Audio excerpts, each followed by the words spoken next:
President Chuppu পদত্যাগ করেছে। President Chuppu 15ই August সে টুঙ্গিপাড়া যেতে চেয়েছিল, সেনাবাহিনী তাকে এটা অ্যালাউ করেনি। ধমক ধমক দিয়েই তার কাছে রেজিগনেশন সিগনেচার করে নিয়েছে। কিছুক্ষণ আগে পদত্যাগ করেছেন, ওনার পদত্যাগ পত্র ইতিমধ্যে আইন মন্ত্রণালয়ে এসে পৌঁছেছে।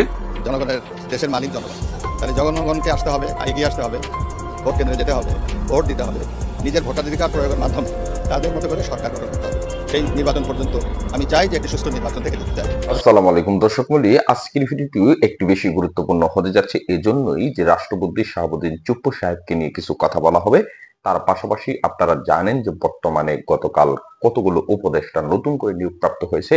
স্বরাষ্ট্র উপদেষ্টা এম সাখাওয়াত হোসেন, তাকে কিন্তু সরিয়ে দেওয়া হয়েছে। এখন শাহাবুদ্দিন চুপ্পু সাহেব বিদায় নিলেও কি নিল না, সেই বিষয় নিয়েই কিন্তু আজকের ভিডিওতে আপনারা গুরুত্বপূর্ণ কিছু তথ্য জানতে পারবেন। কথা না বাড়িয়ে সম্পূর্ণ ভিডিওটি একটু মনোযোগ দিয়ে দেখে আসুন। চুপ্পু পদত্যাগ করেছে। প্রেসিডেন্ট চুপ্পু 15ই আগস্ট সে টুঙ্গিপাড়া যেতে চেয়েছিল, সেনাবাহিনী তাকে এটা অ্যালাউ করেনি। ধমক ধমক দিয়েই তার কাছে রেজিগনেশন সিগনেচার করে নিয়েছে।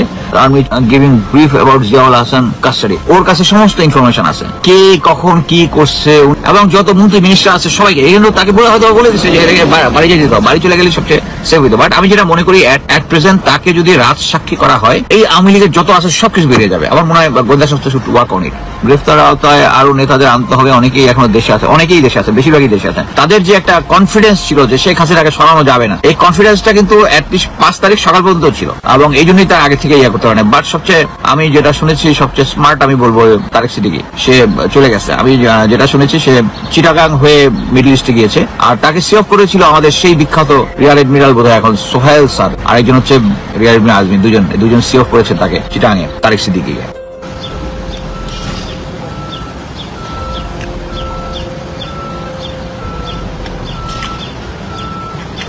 আসসালামু আলাইকুম, অনেকদিন পরে আবার লাইভে আসলাম। অ্যাকচুয়ালি আগে যেটা করতাম একটু লেখালেখি করতাম, লেখালেখিতে অ্যাকচুয়ালি টাইম একটু বেশি লাগতো।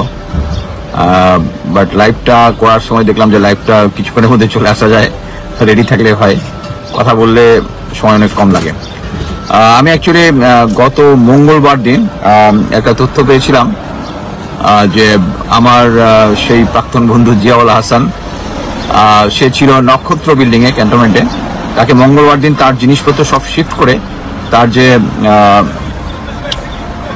জলশ্রী আবাসনে যে সে একটা 8তলা বাড়ি করেছে ওখানে সে শিফট করেছে।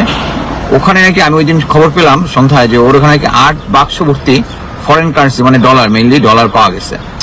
তা আমি হঠাৎ করে বললাম যে এটা তো আমার কাছে আরো আগে আসার কথা, কেন আসলো না? আমি আরো কয়েকটা সোর্সে খোঁজ নিলাম, কনফার্ম করতে পারলাম না। বাট আজকে কনফার্ম করলাম অ্যাকচুয়ালি টোটাল তার বাসায় ক্যাশ পাওয়া গেছে নাকি $2 মিলিয়ন। আনথিঙ্কেবল। এনিওয়ে, সে এখনো সেনাবাহিনীর কাস্টোডিয়াতে আছে আমি যতটুকু জানি। সম্ভবত তারা প্রসেসটা করতে পারতেছে না, এখনো তার নামে কেউ মামলা করেনি বোধহয়। বাট যদি করে থাকে তাহলে সে অনুযায়ী তখন তাকে অফিসিয়ালি পুলিশের কাছে হ্যান্ড ওভার করবে।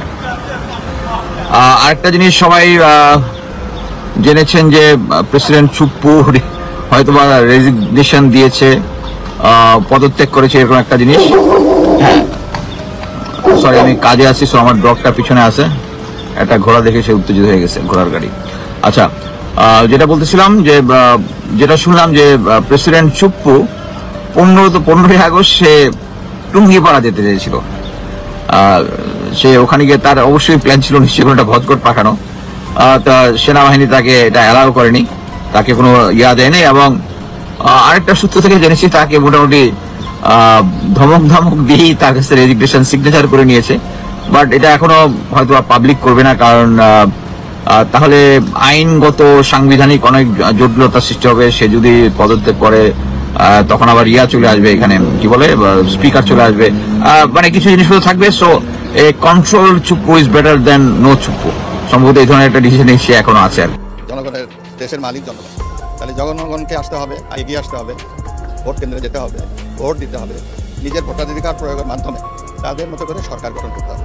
সেই নির্বাচন পর্যন্ত আমি চাই যে একটি সুষ্ঠু নির্বাচন থেকে যেতে চাই, এটাই আমার চরম পথ। অবশেষে সেনাপ্রধানের নির্দেশেই পদত্যাগ করলেন রাষ্ট্রপতি শাহাবুদ্দিন চুপ্পু। দেশকে গভীর ষড়যন্ত্রের দিকে নিয়ে যাওয়াই এই পদক্ষেপ নেওয়া হয়। এর আগে গত 5ই আগস্ট বৈষম্য বিরোধী ছাত্র আন্দোলনের মুখে পদত্যাগ করে প্রধানমন্ত্রী শেখ হাসিনা। এরপর সেনাবাহিনীর বিশেষ হেলিকপ্টারে করে দেশ ত্যাগ করেন।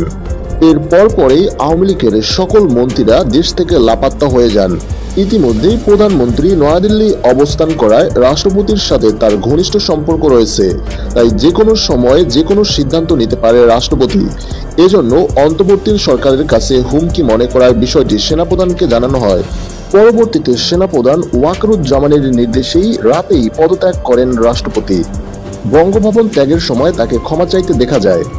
এদিকে সেনাপ্রধান কঠিন হুঁশিয়ার দিয়ে বলেন, দেশকে ষড়যন্ত্রের সাথে যারাই লিপ্ত থাকবে তাদের কঠোর হস্তে দমন করা হবে। এদিকে 15 আগস্টকে কেন্দ্র করে নানা নাশকতার পরিকল্পনা করছে আওয়ামী লীগ, এজন্য জনগণকে সতর্ক থাকার আহ্বান জানানো হয়। প্রিয় দেশবাসী, আপনাদের সাথে একটা বিশেষ সংবাদ তাৎক্ষণিকভাবে শেয়ার করার প্রয়োজন অনুভব করছি। কিছুক্ষণ আগে পদত্যাগ করেছেন, ওনার পদত্যাগ পত্র ইতিমধ্যে আইন মন্ত্রণালয়ে এসে পৌঁছেছে। এটা উপযুক্ত প্রসেসিং এর জন্য আমরা কাল বিলম্ব না করে এটা খুব দ্রুত কয়েক ঘন্টার মধ্যে এই প্রক্রিয়া সম্পন্ন হবে। দর্শক বলি, আপনারা এতক্ষণ ধরে কিন্তু কয়েকটি ভিডিও দেখে এসেছেন। এ পর্যায়ে আমি সমকাল থেকে একটি রিপোর্ট করে শোনাচ্ছি। এখানে বলা হচ্ছে রাষ্ট্রপতির অপসারণ দাবিতে বিক্ষোভ। রাষ্ট্রপতি মোহাম্মদ শাহাবুদ্দিনকে স্বৈরাচারের দোসর আখ্যা দিয়ে তার অপসারণের দাবিতে রাজধানীতে বিক্ষোভ হয়েছে। আজ বৃহস্পতিবার জাতীয় প্রেস ক্লাবের সামনে বৈষম্য বিরোধী গণ আন্দোলনের ব্যানারে এই কর্মসূচি হয়। এ সময় সংগঠনের সমন্বয়ক দেলোয়ার হোসেন বলেন, ছাত্র জনতার অভ্যুত্থানে শেখ হাসিনা দেশ ছেড়ে পেছনের দরজা দিয়ে পালিয়েছেন, কিন্তু তার দোসর রাষ্ট্রপতি মোহাম্মদ শাহাবুদ্দিন এখনো বহাল তবিয়তে আছেন। তিনি প্রতি বিপ্লবের ষড়যন্ত্র করছেন, ফলে খুনি হাসিনার নির্বাচিত রাষ্ট্রপতির পদত্যাগ এখন গণ দাবিতে পরিণত হয়েছে। অন্তর্বর্তীকালীন সরকারের প্রধান উপদেষ্টা ডক্টর মোহাম্মদ ইউনূসকে রাষ্ট্রপতি করার দাবি জানিয়ে তিনি আরো বলেন, ফ্যাসিস্ট আওয়ামী লীগ উৎখাতে বহু মানুষ জীবন দিয়েছেন, অনেক গুম ও বিচার বহির্ভূত হত্যার শিকার হয়েছেন, আয়না ঘরে গিয়ে হারিয়ে গেছে বহু মানুষ।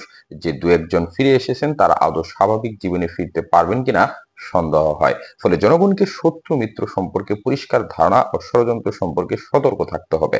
পরে সংগঠনের নেতাকর্মীরা মিছিল বের করেন। মিছিলটি জাতীয় প্রেস ক্লাব থেকে পল্টন মোড় হয়ে আবারও প্রেস ক্লাবে এসে শেষ হয়।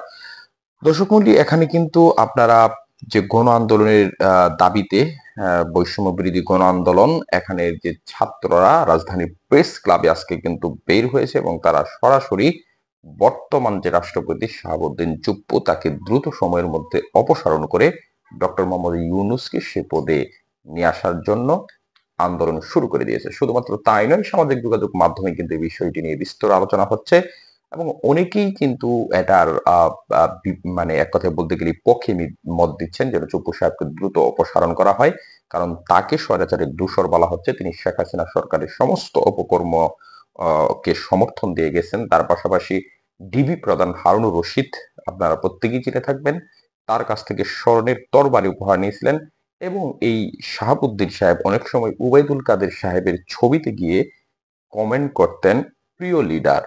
একজন রাজনৈতিক ব্যক্তিত্ব, হ্যাঁ সবাই রাজনৈতিক ব্যক্তিত্ব, তবে রাষ্ট্রপতি হলো একটা এক কথায় বলতে গেলে এমন একটা পদ, সে হলো একটা রাষ্ট্রের গার্ডিয়ান। সে কিনা উবাইদুল কাদের ওরফে কাওয়া কাদেরের মধ্যে একজন লোকের পোস্টে গিয়ে যখন দেখে যে প্রিয় লিডার, তখন আর বোঝার বাকি থাকে না তিনি কতটা চাটুকার। অপরদিকে ছাত্রলীগের নেতাদের সাথে ছবি তুলেও কিন্তু তিনি বিতর্কিত হয়েছিলেন। সবকিছু মিলিয়ে আপনারা কি চাচ্ছেন সেটি অবশ্যই কমেন্ট বক্সে লিখে জানাবেন।